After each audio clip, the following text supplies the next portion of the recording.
Hey all, Pete here. Feels like it's been forever since I shot a video about trapping, and here I am tonight. It's August, I think 17th or 18th today, and I'm getting some traps modified, and I just wanted to do a little review and give a couple of my thoughts on the Bridger number 4 offset long spring.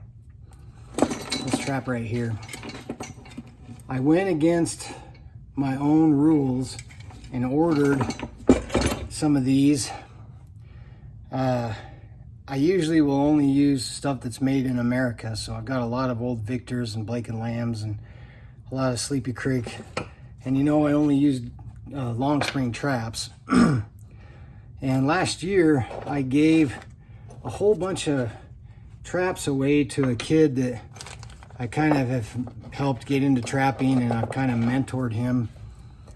And I guess I didn't realize how many traps I gave. Actually, I didn't realize how many traps I had. I thought I had more traps than I did. And so when I started doing my inventory a week ago or 2 weeks ago, I realized I didn't have as many coyote traps and bobcat traps as I wanted because I gave so many away to this kid. And I don't regret giving them away at all. I like to help people get started, and a guy helped me get started and gave me all kinds of stuff and never charged me for gas or anything. So, but because I needed more traps, I found a guy in Montana who's selling me some old Victor number 4s. Supposed to be here next week, start working on those. But I figured I'd give these Bridgers a try. And I'm not entirely pleased with them, but I'm also not kind of wishing I was gonna send them back. So let me just give you the rundown on these, and I'll tell you what I think about them, and you're welcome to share your thoughts about them as well.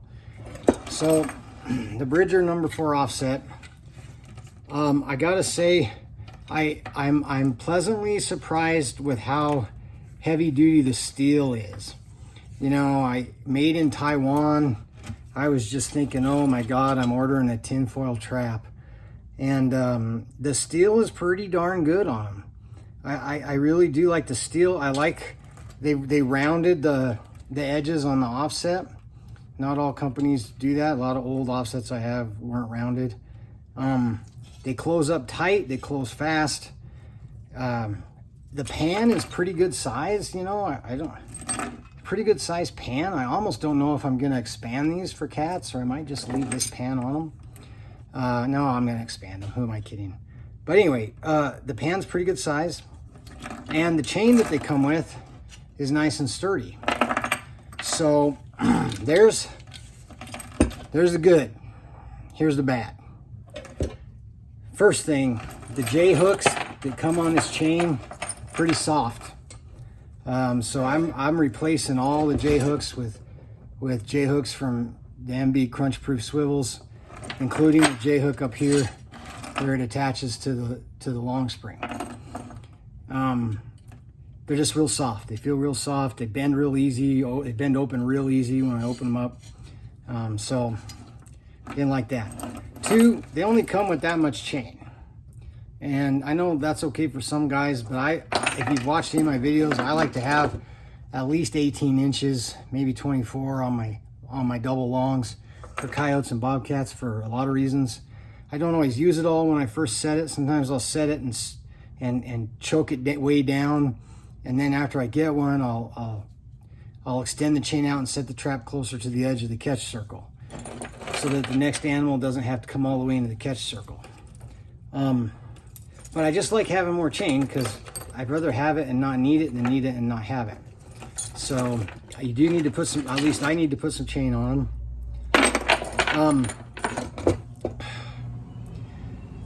The last thing is the pan. Now, I like the size, but I gotta say, to get these tight, you gotta like crank the hell out of that screw to the point you're practically stripping it just to get it to 4 pounds. And I like 4 to 6 pounds on my coyote traps.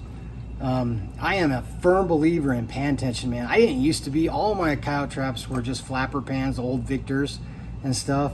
But when I switched to pan tension one year and didn't have any toe catches, I was like, I'm sold. I'm kind of hard-headed. I know lots of people say to have pan tension, And I just kind of have to learn things myself sometimes.